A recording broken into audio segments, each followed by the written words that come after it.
Okay, colleagues, let's get started.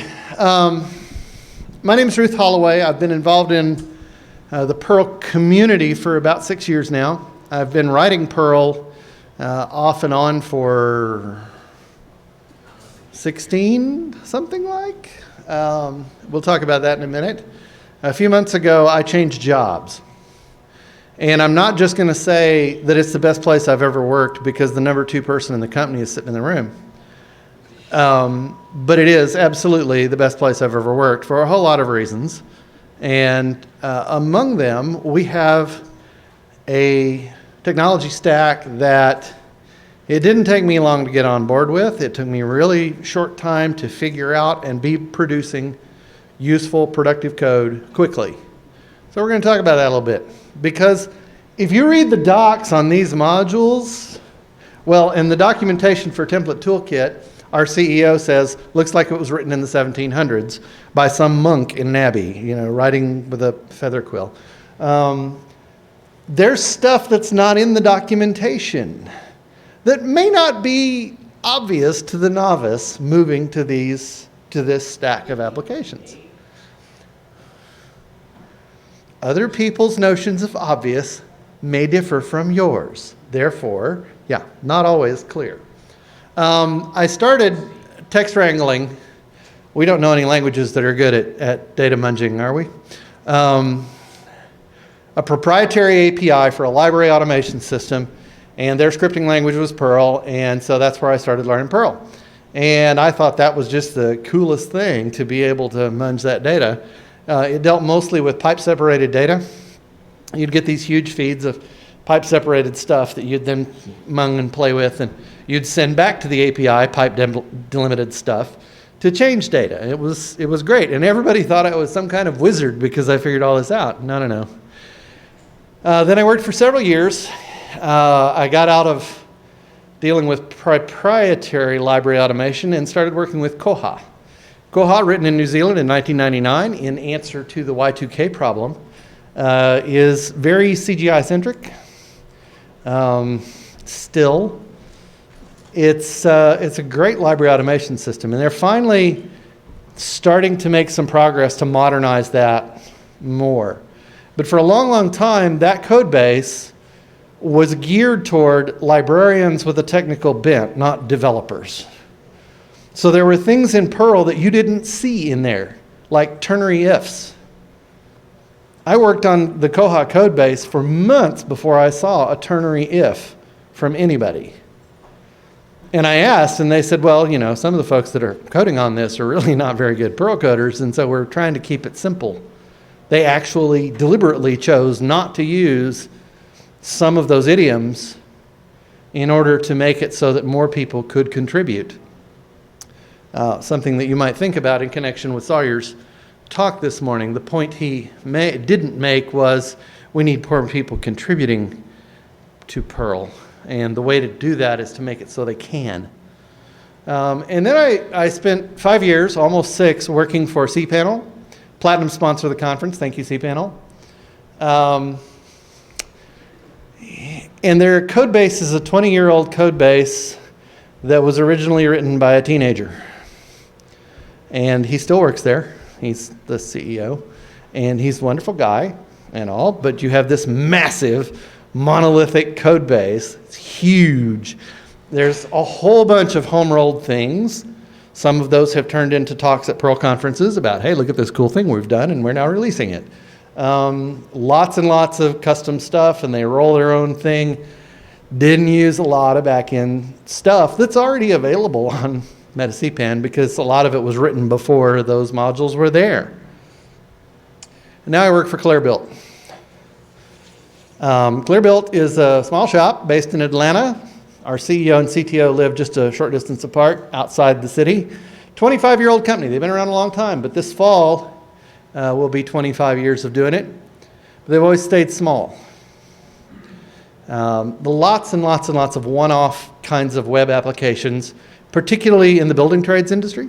There's been some other focus areas from time to time. And over half the company is now in the room,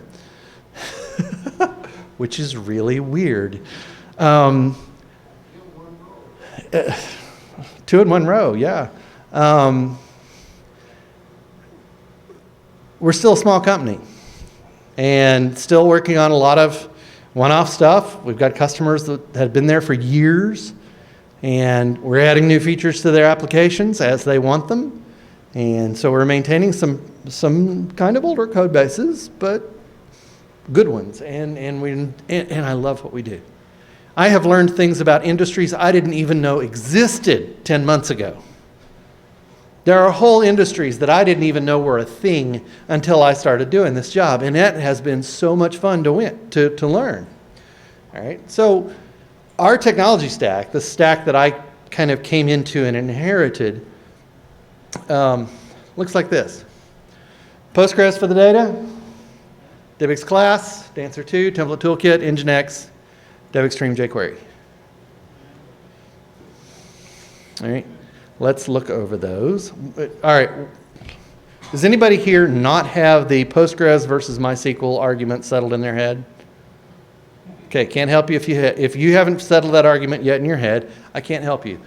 But Postgres is beautiful for a lot of things, and one of its things is if it gets into problems, it will refuse to do anything rather than make mistakes. It's very conservative about preserving your data, which I find is a nice feature. It's also not terribly hard to interface with if you're using DBIx class. DBIx class, for those who are unfamiliar, for the one of you that may be unfamiliar with it, is mostly database independent. And yeah, there are database engines out there that it won't talk to yet. But, you know, Jeff's here and thinking of ideas, and so those will be fixed by midnight tonight, I'm sure, because that's how he rolls. Isn't that right, Jeff? You can do some really complicated relational database structures, and by the way, it's not limited to relational databases. There are some NoSQL things that DBIx class can now talk to cleanly. Take a look at some of those. It's pretty interesting stuff. It makes me scratch my head when you start talking about NoSQL and document-oriented databases. My brain bends. But DBIx class can do some of that now. But complicated structures in a relational database can be really easily created as coherent, sane objects. And you can output those results. You can get and produce those results in lots of complex ways, pretty much however you need to. It's pluggable. You can add helpers and tools and plugins to DBIx class in order to make things work more like you want it. It's fantastic for that. Matt Trout says it this way: you're supposed to like SQL, but it makes it easy to metaprogram it. He wants you to write 3 lines of Perl while you're thinking about the 10 lines of SQL that it's going to generate and execute. And maybe some other things that you don't know that it's going to execute. We'll talk about some of those. Dancer2, I had this question before the thing started. Its primary purpose is a routing engine for web applications. And it takes care of managing the connection and managing, you know, some of the low-level stuff, so you don't have to worry about all of that. It just does it. When you send a get or a put or a patch or a delete request over HTTP, then you can teach Dancer what to do with those. And if it doesn't do them, hi Sawyer, then it does something sane anyway. And at least will give you coherent or somewhat coherent error messages to let you know where you went wrong. There is a massive plugin infrastructure to do common things in Dancer. Authentication, HTML templating, translation and localization. If you've ever messed with Dancer2 locale, there are some headaches involved in that, but they're not large ones, just one Tylenol-sized headaches.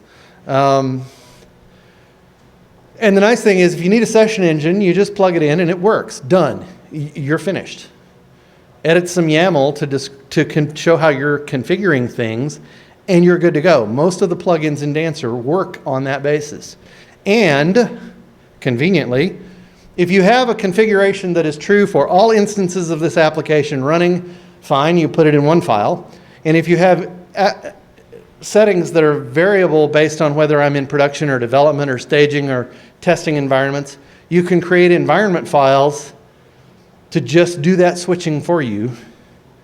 And you just spin up the one you want, and it works beautifully. Doing mixed type applications, if you're not generating HTML, but you're looking for something REST-y or Ajax-y, you can totally do that. And you can mix them. You can mix and match and do all kinds of crazy stuff. It's just nuts easy because you tell it what the route is and you tell it what you're going to do as a code reference, and there you go. Template Toolkit, as I pointed out earlier, it's been around a while. Long time. Considering when the docs were written. It's all written in Perl. Don't let that panic you. We know about that around here. You can have it ingest PDFs and generate PDFs as well. I learned that recently. Haven't had much need to do that, but you can. If you're interested in learning more about Template Toolkit and seeing those docs I described earlier, there you go. There's a link. So I wrote a little demo app.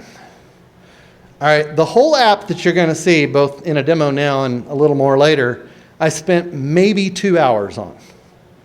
And it is bog ugly. I did no CSS on it, nothing. It's just straight out of the box running. Let me spin that up here.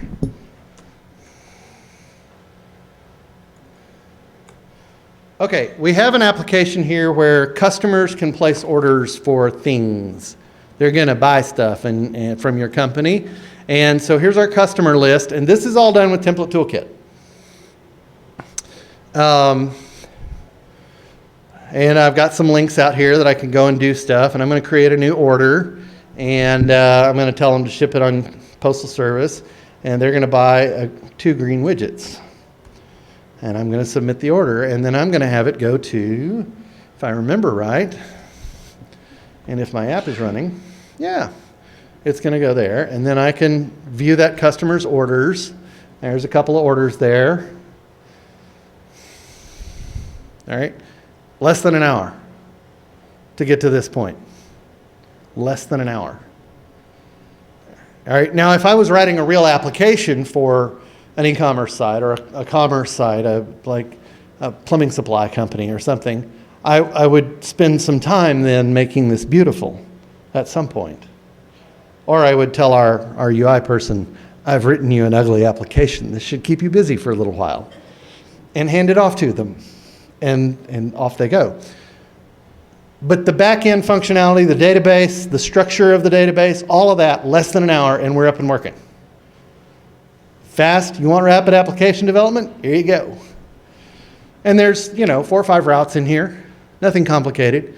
You can view customers, you can view orders, you can view all orders. So we could, have a button here, show all the orders. Well, there's only one customer in the database. Let's add a customer.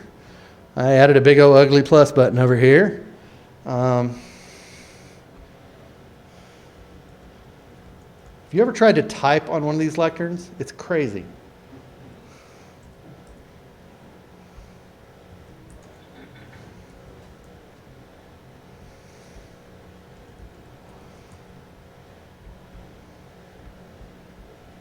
And since we're in Pennsylvania,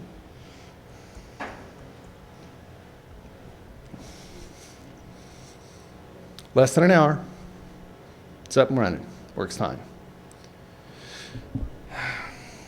Let me switch back. Now, when you're writing this kind of thing, there's some thoughts you might want to take into consideration. And how you design your database matters. Now, we would like to say as application developers, it always matters anyway. But just some fine bits that you might bump into that work really well in this stack. If you don't end your table names with S, you'll get some free accessors a little later. I'll show you that. It's pretty cool.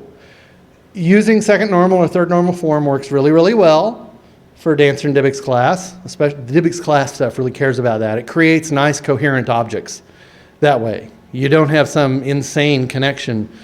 And if you're creating table names with multiple words, just use underscores between the words. And I'll show you why in just a minute or two. There's some automatic tools for creating your schema If you don't like hand-hacking schema, just create the database however you want the database to look, and then run this tool, and it'll just create all the schema files for you. Use that. I can't preach how ugly a schema file can look without it. Homely as sin. But this automated thing, and by the way, it conveniently leaves you some space at the bottom to add custom things you might need for your application, business logic or other things that you might want to add to the schema. Custom accessors, you got it, no problem. There's a spot for it. It reserves you a place for your work, and if you recreate the schema, it'll preserve that work if you put it in the right place. Result set names are the camel-cased version of the table name. If you've used underscores in words and used that generator, there you go. You've got these nice clean table names that read very well. Find and search, if you do a find or a search, you get accessors for related objects for free. For free, asterisk. It doesn't actually fetch from that other table until you try to access it. But it sets up the accessor for you. So if you do customer and it's tied to address, it doesn't fetch the address until you try to read the address, until you try to get the values. So if you use prefetch and join, you use join if your logic requires it, if you only want customers from Pennsylvania, say. And you can use prefetch for, I don't care what's in there, just get it. I want to use it because I'm going to print it out. Then that saves database queries. If you have 1,000 customers and there's a related table for addresses, and then you try to print out like that address table, it's going to do one query to get the 1,000 customers and then one query for each one of them to get their addresses. Not efficient. Do a prefetch and it gets it all. One database query. And since your database query probably means disk I/O, and what's the slowest thing in computing? I/O. It's going to speed things up really rapidly to do that if you do it sanely. You don't always need to fetch everything. Don't fetch all the things you don't need. Accessing objects is then really easy. If it's a one-to-one relationship like an order, show me the customer for this order. If I have many line items on an order and I want to get a list of them, this is why you don't end your table names in S, because this comes for free if you use the auto generator and haven't put a table name that ends in S.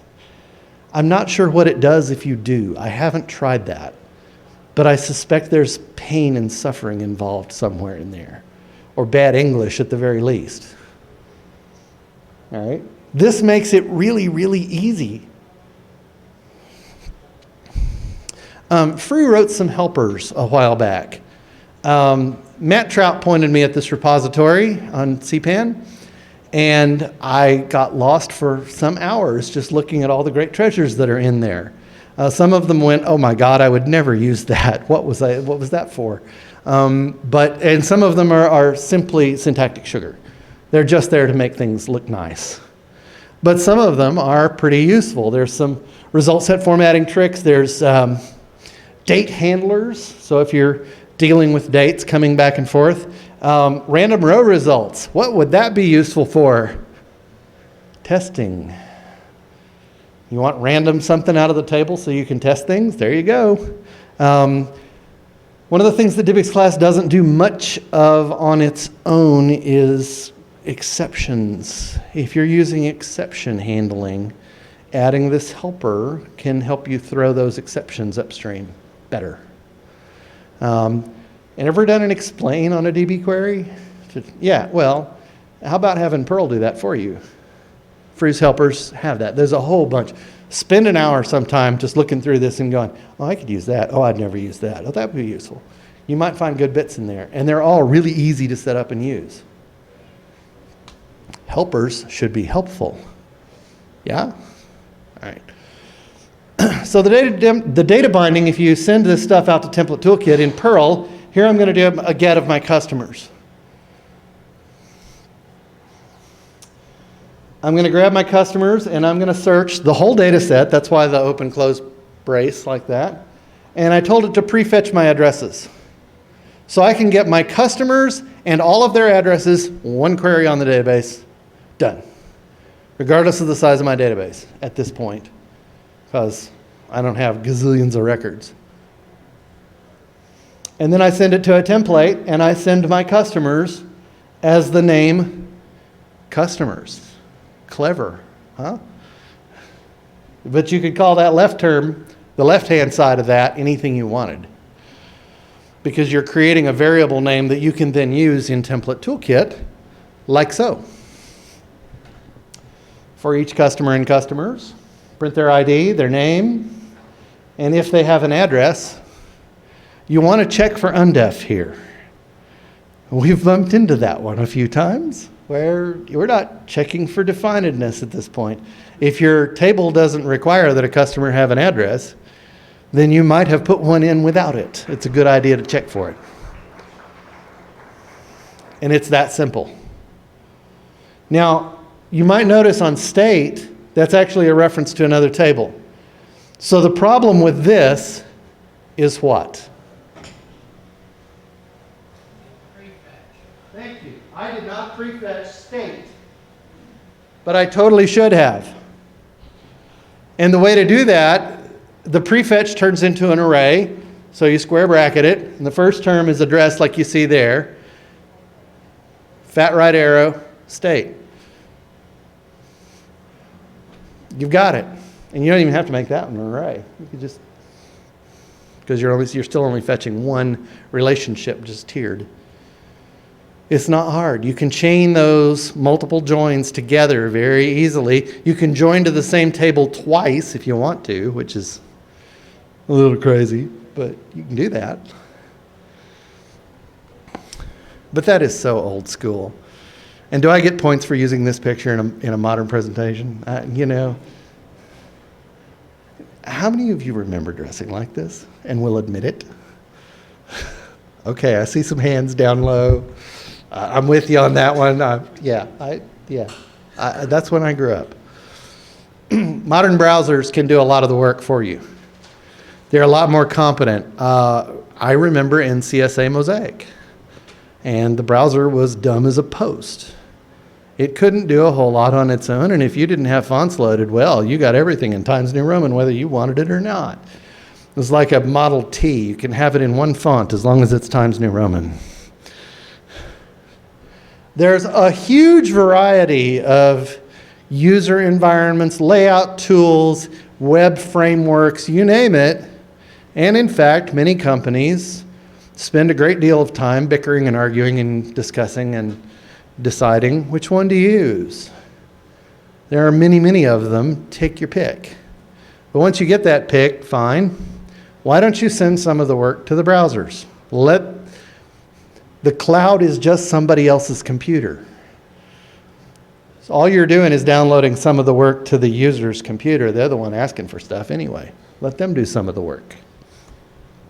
So, jQuery, the most deployed JavaScript library on the internet by a huge margin, for good or ill. There are some who will say that is a great thing. It means a huge user base of support. There are some who say, oh my God, I can't believe this thing is a success because it's painful or whatever, you know, fine. But it's feature rich and it simplifies a lot of things. It does some things pretty easily that look nice and work well. But mostly it stays invisible to the users. There are some UI elements that you can use, but it's intended for the back end. We use DevExtreme. It's a product of DevExpress. It's a component suite providing a whole mess of UI components. Beautiful, beautiful grids, charting tools, schedulers, editing tools, maps, a whole lot more you can get out of this thing. One of our common use cases is a grid. You've got a grid full of data, a table, and you want to export that table to Excel. You want to allow the user to export that table to Excel. One line. And it adds a button, and they click it, and it just works. One line. So all of that, you don't need a library to create Excel files. You don't, it's all there. and it's all on the browser end. The back end in Perl doesn't even know that happened and doesn't care. Click a button, you download. It's very Ajax friendly, so if you want dynamic changes to things, you can totally do that and have it communicate with Dancer in Ajax very easily.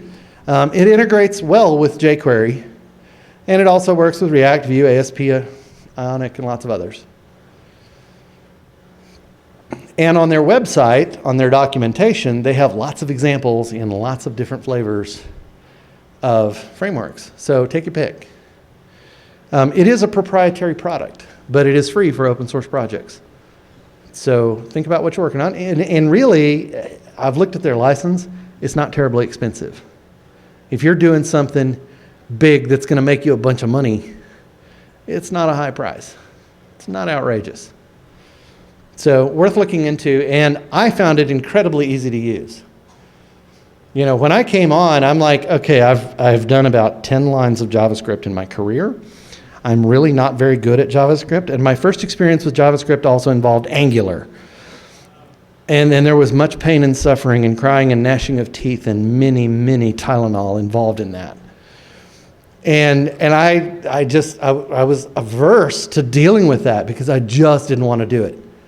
All right, but using DevExpress and jQuery, I was able to create useful, marginally beautiful, not perfect, but marginally good user interfaces quickly and easily on my own. Didn't need a lot of help after the first month or so.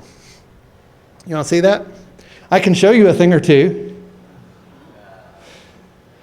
Thank you for the judgy faces. I appreciate that. Yeah, good. All right. So I created this customer list. I created it using a DevExpress grid just to show the difference. There it is. It's the same list. Now I want to add a customer, and I have this beautiful pop-up form. Isn't it gorgeous? Well, let's add.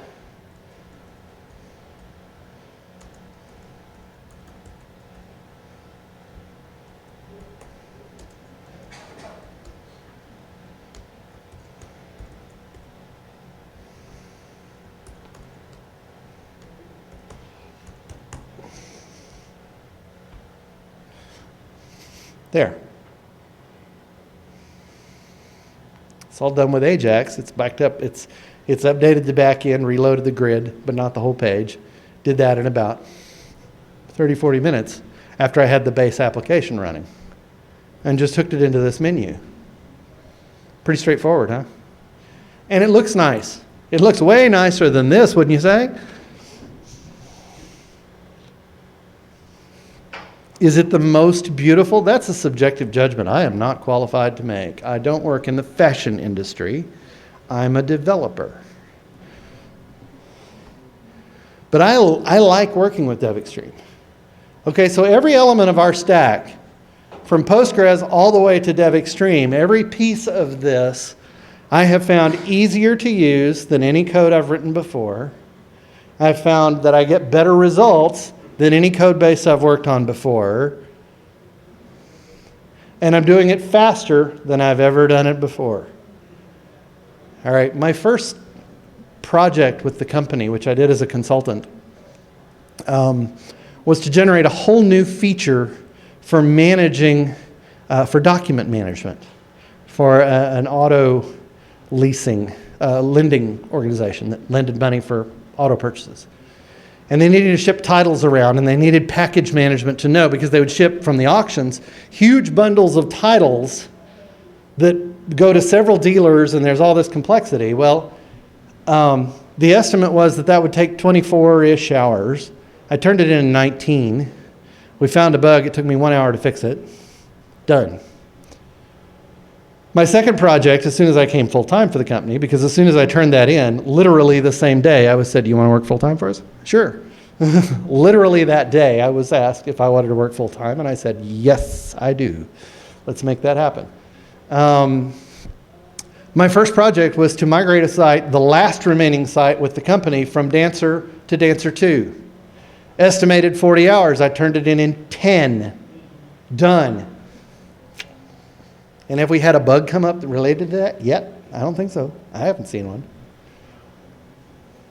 I'm writing better, faster, prettier code, easier to maintain code than I have ever written in my 30-plus year professional career with this stack. So, especially if you're looking for some open source project that you're working on, you're looking for a technology stack to build it on, give this a thought, because you've got a lot of wins to have there. You want to hack on this code that I've done? Here it is. It's at my GitHub account, Geek Ruthy, Subtle Magic. Yeah, I see some people taking pictures. That's fine. Take a picture of the slide if you want. That base application is there, including some a SQL script to create the database tables, all the bits you'll need to spin it up and get it running.